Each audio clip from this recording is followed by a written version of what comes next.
పవన్ కళ్యాణ్ పిఠాపురంలో 1,00,000 ఓట్ల మెజారిటీతో గెలుస్తారని, అలాగే రాష్ట్రంలో కూటమి అభ్యర్థులు 136 శాసనసభ స్థానాలు, ఎక్కువ శాతం పార్లమెంట్ స్థానాలను కైవసం చేసుకుంటారని, పవన్ కళ్యాణ్ గెలుపు ఖాయమని సినీ యాక్టర్ పృథ్వీరాజ్ తన అభిప్రాయాన్ని వెల్లడించారు. ఆయన మీడియా సమావేశంలో మాట్లాడుతూ, రాష్ట్రంలో కూటమి ప్రభుత్వం తప్పక వస్తుందని, తను చంద్రబాబు నాయుడు ఆశీస్సులతో తిరుమల తిరుపతి దేవస్థానం ఎస్ఈబీసీకి చైర్మన్ తప్పకుండా అవుతానని ఆయన ఆశాభావం వ్యక్తం చేశారు. ల్యాండ్ టైటిలింగ్ యాక్ట్ ని కూటమి రాగానే రద్దు చేస్తామని తెలిపారు. పవన్ కళ్యాణ్ గారు పవర్ స్టారు, ఆయన ఒక మెగాస్టార్ తమ్ముడు. మరి ఆయన 21గా ఆగిపోయాడు ఏంటంటే, ఒరే నాయన ముద్రగడానికి దండం పెడతాంరా, నువ్వు ఏ జాతికి చెందినోడివి? కాపు జాతి అన్నాడు. కాపు జాతి అంటే ఎవడైనా సరే కులం పేరు చెప్పుకుని మేము కాపులమే, కులం పేరు చెప్పుకుని మాకేం వేషాలు రాలా. పవన్ కళ్యాణ్ గారు ఆయన రాసిన ప్రేమలేఖకి స్పందించలేదు. పవన్ కళ్యాణ్ గారు పాపం ఆయనకి పెన్లో ఇంకైపోయింది. హరిరామ్ చౌంగ గారు ఇంట్లో కూర్చున్నాడు. ఈయన మొదలెడుతున్నాడు ప్రేమలేఖలు. ఇప్పుడు ఏంటంటే మొలతాడు కట్టినోడు, లాగోలు వేసుకున్నాడు, రాజకీయం అన్నాడు. అక్కడతోటి సరే ఏదో పెద్ద ఆయన ఏదో మాట్లాడుతున్నాడు. మళ్ళీ ఇంకా దానికి తగ్గట్టు పవన్ కళ్యాణ్ గారిని తరిమి కొట్టండి, సినిమా వాడిని తరిమి కొట్టండి అన్నాడు. విశ్వవిఖ్యాత నట సార్వభౌమ నందమూరి తారక రామారావు గారు గవర్నమెంట్లో ట్రాన్స్పోర్ట్గా పనిచేసిన చరిత్ర ఈ రెడ్డి కాపుది. తలుపులన్నీ వేసేసి గండబెట్టి కూర్చుంటాడు. ఈసారి గండబెట్టి కూర్చుంటే పలకరించడానికి కూడా ఎవడు రాడు. కాపులు అనేవాడు ఎవడో లేడు ఇక్కడ. పలకరించడానికి ఎవడు రాడు. సొంత ఇంట్లో ఆయన అంబటి శ్యాంబాబు అని మా మీద పడి ఏడిచాడు.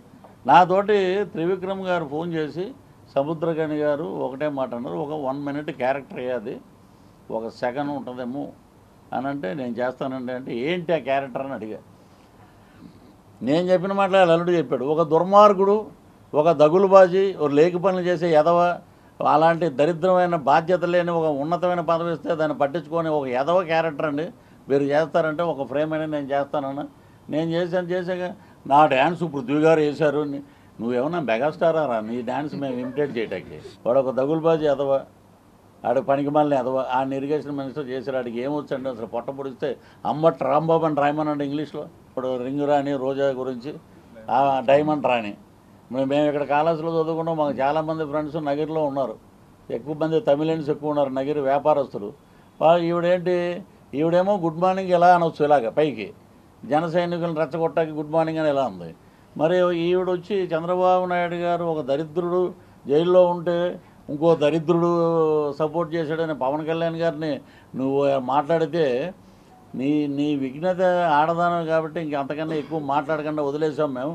ఒకటే ఆవిడ మినిస్టర్ అయితే మేమందరం ఆ గదిలో, రోజా గారు వస్తున్నారండి అని చిరంజీవి గారు అంటే, మేమందరం మినిస్టర్ ఎవరో అనుకుని, ఈమె వస్తుందంటే మేమందరం గదిలోకి వెళ్ళి కూర్చున్నాం, మేమందరం చూడకూడదని. అన్నయ్య పాపం మంచి హృదయంతో ఆవిడకి పట్టుబట్టలు పెట్టి భార్యాభర్తలు ఆశీర్వదించి వాళ్ళకి భోజనం పెట్టి పంపిస్తే, నెక్స్ట్ డే ఈ డైలాగు, పవన్ కళ్యాణ్ గారు గాడిద లాంటోడు, 55 ఏళ్ళు ఉన్నాయి అంది. నీ ముడ్డు కింద నీకు 52 ఉన్నాయి కదా తల్లి. నీకు ఎప్పుడు చూసినా, ఇప్పుడు ఎవరైనా మనం అన్నదమ్ముల్ని రాయలసీమలో కానీ ఎక్కడైనా ఆంధ్రప్రదేశ్లో కానీ ఎక్కడైనా సరే అన్నదమ్ములు చూస్తే అన్న బాగున్నాం అన్న అంటాం మనం. ఆనందం చూడాలనుకున్న వాళ్ళందరూ భోగి మంత్రులంతా పోతున్నారు. ఇప్పుడు మొత్తం ఖాళీ. నేను ఒక యాడ్ చేశాను, ల్యాండ్ టైటిలింగ్ యాక్ట్ అని. దాని మీద ఏంటో లోకేష్ బాబు మీద కేసు అంట, చంద్రబాబు నాయుడు గారి కేసు అంట. దాని మీద ఎవరు మాట్లాడినా కూడా వారిని అరెస్ట్ చేస్తారంట. అంటే ప్రజలకి మనం మీరు ఈ రకంగా పోతున్నారా నాయన, రాజా అంటుంటాడు. అందుకు బయటికి రమ్మనండి రాజాని. దేత్తడి పోచమ్మ గుడి అయిపోద్ది తెలంగాణలో చెప్పినట్టు. బయటకు వచ్చి మీరు మాట్లాడమనండి. ఇదే తిరుపతిలో నేను ఛాలెంజ్ చేస్తున్నా. తిరుపతిలో ఎక్కడైనా ఒక మీటింగ్లో నిలబడమనండి ఆయన. వీళ్ళందరూ ఏంటంటే గట్టిగా మాట్లాడు. ఆవిడెవరో యాంకర్ శ్యామలాగదేవి అంట, బెట్టింగ్ రాని ఆమె, బెట్టింగ్ యాప్లకి యాంకరింగ్ చేస్తుంది. ఆమె వచ్చేసి వైజాగ్లో మాట్లాడితే మహిళలంతా చీ అంటున్నారు. ఏంటంటే రోడ్లు బ్రహ్మాండంగా ఉన్నాయంట, జగనన్న పాలన అసలు రామరాజ్యంలా ఉందంట అంటుంటే, నీకు అలా కనపడిందా తల్లి? మాకు అలా ఏదో అంటాడు. పోసన్ డైలాగే, ఏం మాట్లాడేవరా, నరాలు కట్ అయిపోయినాయి అంటాడు చూసారా. అలాగా ఈ మాట ఇలాంటివి చేస్తున్నారు వీళ్ళు. కాబట్టి వీటికి అన్నిటికీ చర్మగీతం పడుతుంది.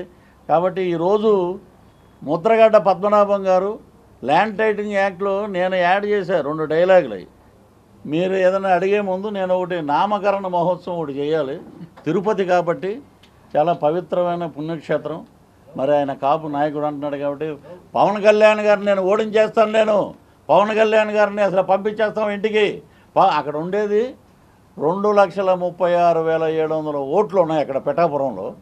1,60,000 ఓట్లు పవన్ కళ్యాణ్ గారికి పోలవుతాయి, లేకపోతే నేను నీ ఇంటికి వచ్చి నేను ఊడిగం చేస్తాను చెప్పా.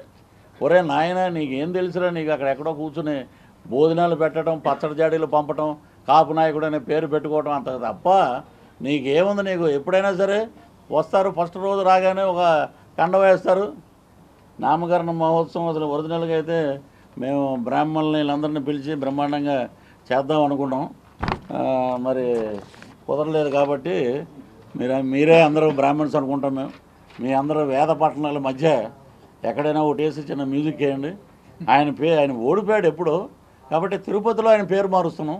నిజంగా తిరుపతి పట్టణంలో మార్చడం అంటే ఆయన నిజంగా చాలా గొప్ప, ఆయనకి అవకాశం ఇచ్చినట్లే మా జనసేన పార్టీ తరఫున, మా కూటమి తరఫున. కాబట్టి ఇదిగోండి నామకరణ మహోత్సవం, ముద్రగడ్డ పద్మనాభరెడ్డి. ఇదిగోండి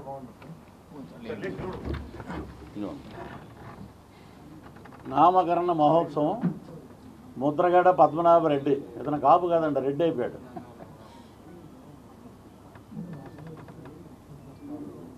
కూటమి ప్రభుత్వం వస్తే నేను ఒకటే అడుగుతానండి, ఒక్కరోజైనా ఎస్యూపీసీ చైర్మన్గా అక్కడ ఉండాలి. మీరు చేసిన అన్యాయానికి చెప్పుతో కొట్టాడు రా చంద్రబాబు నాయుడు, ఇదిరా మా కూటమి గవర్నమెంట్ అని చెప్పి నేను చెప్పాలి అక్కడ. ఎందుకంటే ఈ రెడ్లు బుడ్లు వీళ్ళందరూ మమ్మల్ని దింపారు కదా పక్కన. ప్రతి ఒక్కరి దగ్గర ఒక దౌర్భాగ్యం ఉందండి. 50+ ఉన్న వాళ్ళు ఉన్నారు, 60స్లో ఉన్నారు. వాళ్ళందరూ ఏంటంటే ఎప్పుడో రజాకార్ టైంలో అయిపోయినంత అహంకారం అట ఒక్కొక్కడికి.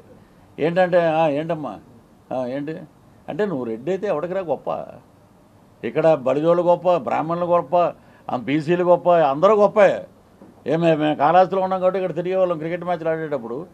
ఎవడగాడు గొప్ప, ఎవడ కుటుంబానికి ఆడే గొప్ప. 21 స్థానాల్లో మాకు ఒక 2 చోట్ల టఫ్ ఉందండి, 2 చోట్ల ఎడ్జ్లో ఉన్నాం. అది మే 13 వచ్చేటప్పటికి ఓటర్ల మైండ్ సెట్ ఇంకో రకంగా ఉంటుంది. అవి కూడా మేము కైవసం చేసుకుంటాం. మేము ఆడెవడండి, ఆడెవడు జనసేన పార్టీ రాకముందు పోతిన మహేష్ ఎవడో, ఆడెవడో తెలియదు. ఏంటంటే ఎవరికి ఆయనకి నాకు వ్యక్తిగతంగా ఆడెవడో ఫోన్ కిస్కా గొట్టం. పృథ్వీరాజ్ దగ్గరికి రావాలంటే 30 మందిని దాటుకుని రావాలి, అది మా క్యాలిబర్. ఇక్కడ క్యాలిబర్ల గురించి మాట్లాడాలి. ఆడేమో నాకు ఫ్రెండ్ అని చెప్పుకోవటానికి సిగ్గేస్తుంది. ఆడు నాకు ఫ్రెండ్ కూడా కాదు. అంబటరాంబాబు అల్లుడు అన్నాడు చూసారా, ఇది రేపొద్దున్న నుంచి ఆడు కనపడకుండా నన్ను పెట్టు బాబు దేవుడా అని మాట్లాడాడు. ఆడు ఎవ్వడు జనసేనలో ఒక కార్యకర్తగా వచ్చినప్పుడే పోతిన మహేష్ అనేవాడు దొరికాడు. నీకు సీట్ ఇస్తే పవన్ కళ్యాణ్ దేవుడు, పవన్ కళ్యాణ్ బ్రహ్మాండం, పవన్ కళ్యాణ్ అద్భుతం. నీ సీట్ రాకపోతే పవన్ కళ్యాణ్ అలాంటివాడు, పవన్ కళ్యాణ్ ఇలాంటివాడు. ఈడేంటంటే పరిధులు దాటి మాట్లాడి ఇంకోటి కూడా అన్నాడు, ఏడ్చి నమాజ్ వస్తుంది వంటంలో, ఆ ఏడ్చి చిప్పు దొబ్బినప్పుడు మాకు తెలియదు కదా రెడ్లు అని చెప్పి. చిప్పు దొబ్బినప్పుడు ఏంటంటే మేము సైలెంట్ అయిపోయాం. ఏదో అపోజిషన్లో ఉన్నప్పుడు అప్పుడు ఎవడో లేడు ఇక్కడ, రెడ్లు ఎవడో లేడు ఇక్కడ. ఎప్పుడైతే 2019లో వచ్చేసారో ఓరు నాయనో అసలు మేము రెడ్లు, మేము పులివెందులు, మేము కడప, మేము రాయచోటి, మేము అది, మేము తిరుపతిలో ఇంత మంచి బ్రహ్మాండమైన ప్రగతి జరిగింది అని తీసుకెళ్ళి మేము ఫైల్ ఇస్తే, ఏందన్నా ఇది అంటే తిరుపతిలో జరిగిన డెవలప్మెంట్ అంటే ఇది. చైర్మన్ ఎవరో తెలుసమ్మా, మా చిన్నాయన సుబ్బారెడ్డి అన్నాడు. సరే అండి ఈ ఫైలు చూపండి నీ కింద. ఆవిడ హ్యాట్రిక్ కొట్టిందంటే ఇంక మేము వెళ్ళిపోవటమేనండి. ఆవిడకి ఏ రకంగా హ్యాట్రిక్ రాదు. ఆవిడ ఒక మంచి మెజార్టీతోటి మా కూటమి అభ్యర్థి అక్కడ గెలుస్తాడు. హ్యాట్రిక్ ఆమె భ్రమలో ఉందన్నమాట. ఆవిడ జగనన్నలో ఆనందం కాదు, వాళ్ళ హస్బెండ్ ఉన్నాడు కదా సెలవుమనిలో చూడమనండి. సెలవుమనే కదా ఆయన మద్రాసులో ఉంటాడు, ఆయన కళ్ళలో ఆనందం చూడమనండి. ఆయన్ని చూసినప్పుడంతా మా ఆయన అనమనండి. జగనన్న కాదు. నీకు సీటు చిరిగిపోయింది, నీ చరిత్ర అయిపోయింది. నువ్వు ఇంకా జబర్దస్త్లో కూడా రావటానికి నీకు అవకాశం లేదు. మొత్తం ఆ చరిత్ర మొత్తం నాకు ఇచ్చారు టీటీడీ వాళ్ళు, విజిలెన్స్ వాళ్ళు నాకు ఇచ్చారు. దాంట్లో ఈ అదేమంటారు దాన్ని గొంతు పంపిస్తారు మనం ఎక్కడికి టెస్టింగ్ పంపిస్తారు ఇక్కడ నార్కో ఏదో అని ఏదో మేము ఏదో డ్రగ్స్ తిన్నట్టు అక్కడ ఎక్కడో ఇప్పుడు మామూలుగా సుప్రీంకోర్టు జడ్జి గారు తీసుకెళ్ళి ఇచ్చాం. ఇస్తే అది అంతా కాపీ అంటే తీసుకొచ్చి ఇచ్చాడు నాకు. దాంట్లో అన్ని false false false false false అని 18 పేజీలు ఇతని మీద పెట్టినటువంటి ఒక అనాలోచితమైన పదజాలం వాడారు. ఈ వాయిస్ కూడా ఇస్తుంది కాదని సర్టిఫికేట్ ఇచ్చి నాకు ఇచ్చేశారు. అది ఇప్పుడు మరి నాకు జరిగిన దీని గురించి ఎవరి గురించి మాట్లాడారు? సపోజ్ ఒకటి మా జడ్జి గారు అన్నారు టెలిగ్రాఫిక్ యాక్ట్ అని ఒకటి ఉందంట, అది పెడితే మొత్తం అందరినీ లోపల దొప్పుతారంట.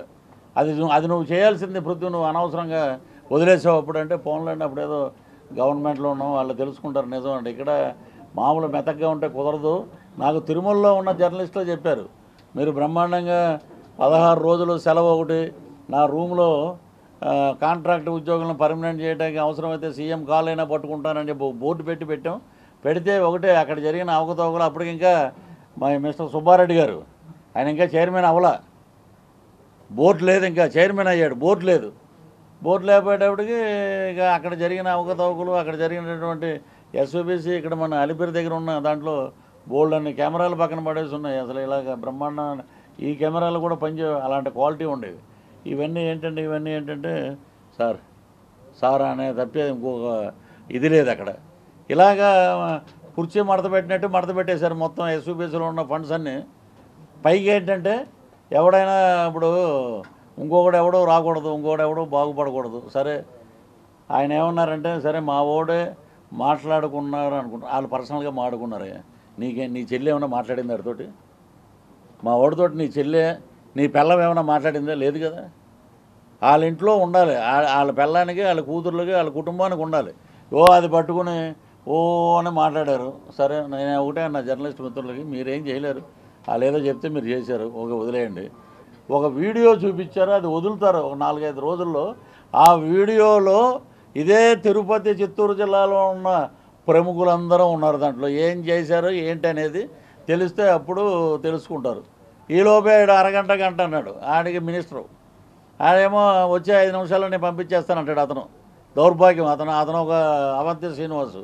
ఇంకొక 3 ఏళ్ళ క్రితం వరలక్ష్మి వ్రతం రోజున ఆడేమో ప్యాంట్ ఇప్పు చూపించాడు. ఇంకో దౌర్భాగ్యం ఏంటంటే ఈ రోజా గారు కానీ ఇటేపు ఉన్న కొంతమంది నాయకులు కానీ మా ఓడు కాదు అది అంటే మీరు చూసారా? మా ఓడిది కాదంటే హిందూపూర్ ఎమ్మెల్యేది కాదంటే మీరు చూసారా? ఇలాంటివి ఉన్నాయి. వీటి ఫారెన్ సెక్స్లో వరల్డ్లో నెంబర్ 2లో ఉంది 10 రోజులు. అది ఓటేటాకి వచ్చిన ఉపరాష్ట్రపతి ఎలక్షన్ అప్పుడు ముందున్న నవనీత్ కౌర్ ఎవరో ఉన్నారు ఎంపీలు, వాళ్ళందరూ వెనక్కి వెళ్ళిపోయారు. వీటి గురించి తెలిసి వాడేమంటున్నాడు, నాకు ఒకసారి విశాఖపట్నంలో కలిశాడు ఆయన ఒకటి ఏమన్నాడు, నా ఇష్టం అంటే నేను ఏమైనా చేస్తాను, అడగటానికి దమ్ము ధైర్యం లేదంటే ఎవరైనా అడగమనండి నా మీద హిందూపూర్ అని ఇలా అంటున్నాడు అతను. అది ఏంటంటే ఇక్కడ మెతగ్గా ఎవడైనా ఉంటే ఆయన నెగ్గుతారు. ఇంకోటి ఉందండి వీళ్ళ దగ్గర, నీతి ఒకటి ఉంది. రెడ్డి అయితే ఏదో మన ముద్రగడ్డ ఇప్పుడు రెడ్డి అయ్యాడు కదా, ఇతనికి చాలా చేస్తారు. రెడ్డి అయితే జీవితకాలం ఇక్కడే తిరుపతిలోనే ఉండొచ్చు హ్యాపీగా. మనోడు కాదు కదా ఇతను బయటికి తోసేయటం. ఈ సంస్కృతి ఉంది అక్కడ ఎక్కువ.